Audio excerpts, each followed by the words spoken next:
4 মাসের গাভীন ছিল এবং দাম হতো প্রায় 5,000 টাকা। এরকম একটা মা ছাগল আমার অজান্তেই আমার একটা ছোট্ট ভুলের কারণেই মারা গিয়েছিল আমি যখন খামার শুরু করেছিলাম তার প্রথম দিকেই, এবং কয়েকটা বাচ্চাও মারা গিয়েছিল আমার ভুলের কারণে।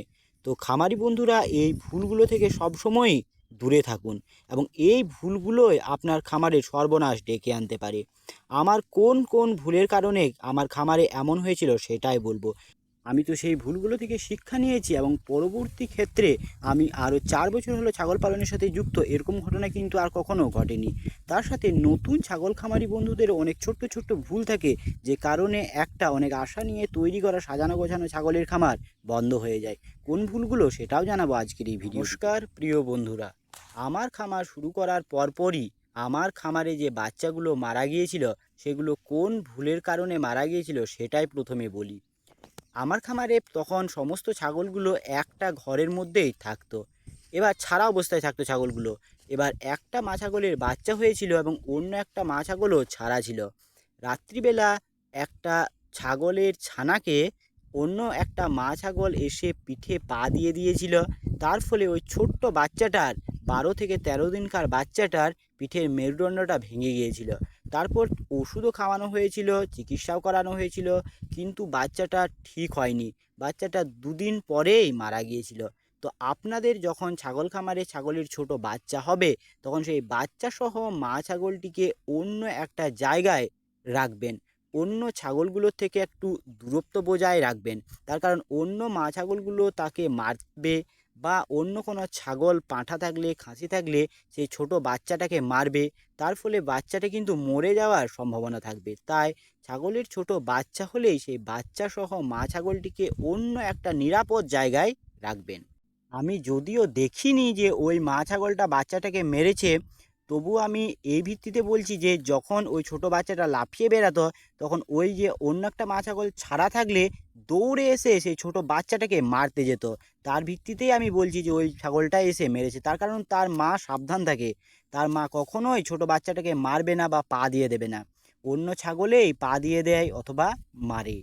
আর একটা বিষয় বন্ধুরা, যে ছাগল যখন গাভীন থাকবে সেই গাভীন ছাগলগুলোকে একটু যত্নে রাখবেন এবং নিরাপদে রাখবেন।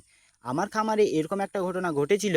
একটা ছাগল গাভীন ছিল 4 মাসের, আর 1 মাস পরেই ছাগলটা বাচ্চা হতো। তো সেই সময় একটা খাসিতে সেই গাভীন ছাগলটাকে ঢুসিয়ে দিয়েছিল। এর ফলে পেটেই বাচ্চাটা মারা গিয়েছিল, মৃত বাচ্চায় প্রসব করেছিল। মা ছাগলটা সুস্থ ছিল কিন্তু বাচ্চাটা মারা গিয়েছিল, পাঁঠা বাচ্চা ছিল। তবে এরকম ঘটনা যে সবসময়ই ঘটবে বিষয়টা কিন্তু তেমন নয়। এখনও আমার খামারে 15টি ছাগল আছে। এর মধ্যে অনেক ছাগলই গাভীন, তারা একসাথেই চরে, কিন্তু এরকম ঘটনা ঘটে না। তবুও সাবধানের মার নেই। গাভীন ছাগলকে এবং ছাগলের ছোট বাচ্চাকে যতটা সাবধানে রাখা যায় ততটাই ভালো। আর আমার খামারে একটা মা ছাগলকে কুকুরে মেরে দিয়েছিল। আমাদের বাড়ির কাছাকাছি মাঠগুলোতেই আমি ছাগল চড়াছিলাম। সেই সময় আমি একবার বাড়ি এসেছিলাম জল খাওয়ার জন্য ছাগলগুলোকে ছেড়ে, আর আমি একাই ছাগল চড়াই। তো কোথা থেকে জানি না 4-5টা কুকুর এসে সেই ছাগলটাকে মেরে দিয়েছিল। অন্য ছাগলগুলো দৌড়ে চলে এসেছিল অনেকটা, কিন্তু ওই ছাগলটা যেহেতু গাভীন ছিল 4 মাসের, তাই সে তেমনটা দৌড়তে পারেনি। তাই কুকুরগুলো সেই ছাগলটাকে মেরে দিয়েছিল। এরকম ঘটনা ঘটলে কিন্তু খামারের অনেক বড় ক্ষতি হয়ে যায়, এবং সেগুলো খুবই খামারিকে কষ্ট দেয়।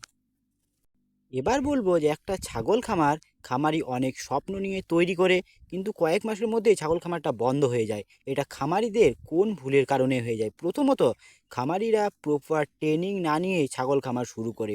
এবার হঠাৎ করে ছাগলের পাতলা পায়খানা, বা ছাগলের পেট ফোলা, বা ছাগলের বাচ্চা প্রসব করার সময় মা ছাগলের কোনো সমস্যা হলে, তখন কিন্তু খামারি যেহেতু ট্রেনিং নেয়নি তাই প্রপারভাবে ট্রিটমেন্ট করতে পারে না। বা কখনো দেখা যায় এই ছাগলের বাচ্চা অনেকক্ষণ হয়েছে কিন্তু ফুল পড়লো না 4-5 ঘন্টা পেরিয়ে যাওয়ার পরও। এবার ডাক্তারকে ফোন করলে ডাক্তার আসবে, তা করতে অনেকটা সময় পেরিয়ে যাবে। আর যদি রাত্রিবেলায় এরকম ঘটনা ঘটে তাহলে সেক্ষেত্রে ডাক্তারও আসার সম্ভাবনা অনেক কম থাকে। তাই ছাগল খামার শুরু করার আগে ছাগলের চিকিৎসা সম্বন্ধে প্রাথমিক কয়েকটা জ্ঞান থাকা দরকার। আর একটা কারণ হচ্ছে যে ছাগলের খাবারের বন্দোবস্ত না করেই ছাগল খামার শুরু করে দেওয়া। খামারি আগে থেকে ঘাস না লাগিয়ে, খাবারের কোনো প্রকার বন্দোবস্ত না করে, তাই খাবারের বন্দোবস্ত না করে যদি ছাগল পালন শুরু করে দেয় তাহলে কিন্তু হবে সেটা সবচেয়ে বোকামি। তার কারণ হচ্ছে যে এই সময়গুলো ঠিক আছে, যেদিন রোদ দেবে সেদিন ছাগল মাঠে চড়িয়ে দেবে, গাছের পাতা এনে দেবে। কিন্তু যেদিন বৃষ্টি হবে, 2-3 দিন ধরে বৃষ্টি হবে, সেই দিন ছাগল খামারি বুঝতে পারবে কতটা সমস্যা। আর একটা কারণ হচ্ছে যে বয়স্ক ছাগল বুঝতে না পেরে এবং সুস্থ অসুস্থ ছাগল বুঝতে না পেরে যদি অসুস্থ ছাগল বা বয়স্ক ছাগল কিনে নিয়ে ছাগল খামার শুরু করে, তাহলে সেই ছাগলের কিন্তু নানা ধরনের সমস্যা দেখা দেবে। বিশেষ করে অসুস্থ ছাগলের আজকে যদি ডায়রিয়া ঠিক হয়, কাল গলা ফোলার সমস্যা হবে, কাল পায়ে ব্যথা হবে, অন্যদিন পেট ফাঁপা হবে। এই ধরনের সমস্যা কিন্তু লেগেই থাকবে।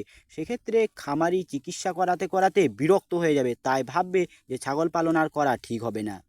ছাগল খামার বন্ধ হওয়ার আরেকটা কারণ হতে পারে যে খামারি যা পুঁজি থাকবে সব পুঁজি যদি ছাগল কিনে নেয় এবং ছাগলের জন্য ঘর তৈরি করে নেয় এবং ছাগলের খাওয়ানো এবং ছাগলের চিকিৎসার জন্য যদি অল্প পরিমাণে পুঁজি রাখে, তাহলে কিন্তু খামারি সমস্যায় পড়বে। ছাগল কেনা এবং ঘর করার জন্য যতটা পুঁজির প্রয়োজন আছে, ছাগলের চিকিৎসা এবং ফার্ম ম্যানেজমেন্ট এবং ছাগলের খাবার খরচ বাবদ কিন্তু তার সমপরিমাণ অর্থই রাখতে হবে এই সকল খাতের জন্য। তাই খামারি বন্ধুরা সমস্ত পুঁজিটাই ছাগল ক্রয় এবং ঘর তৈরির পেছনে লাগিয়ে দিলে কিন্তু একদমই ভুল হয়ে যাবে। আজকের ভিডিওটি কেমন লাগলো তা অবশ্যই কমেন্ট বক্সে কমেন্ট করে জানাবেন।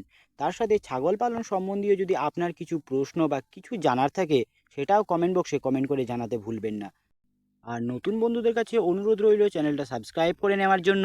আমি আমার এই চ্যানেলের মাধ্যমে ছাগল পালন সম্বন্ধীয় আমার নানান ধরনের অভিজ্ঞতা আমি আমার বন্ধুদের সাথে ভাগাভাগি করে নিই। এবং ভিডিওটি বেশি বেশি করে শেয়ার করে দেবেন, তার কারণ যারা নতুন ছাগল খামার করতে উৎসুক তাদের অনেক কাজে লাগবে আমার এই ভিডিওগুলো। আজকের মতো ভিডিওটি এখানেই শেষ করছি। দেখা হচ্ছে নতুন একটা ভিডিওতে। ততক্ষণে ভালো থাকবেন, সুস্থ থাকবেন। জয় কৃষাণ।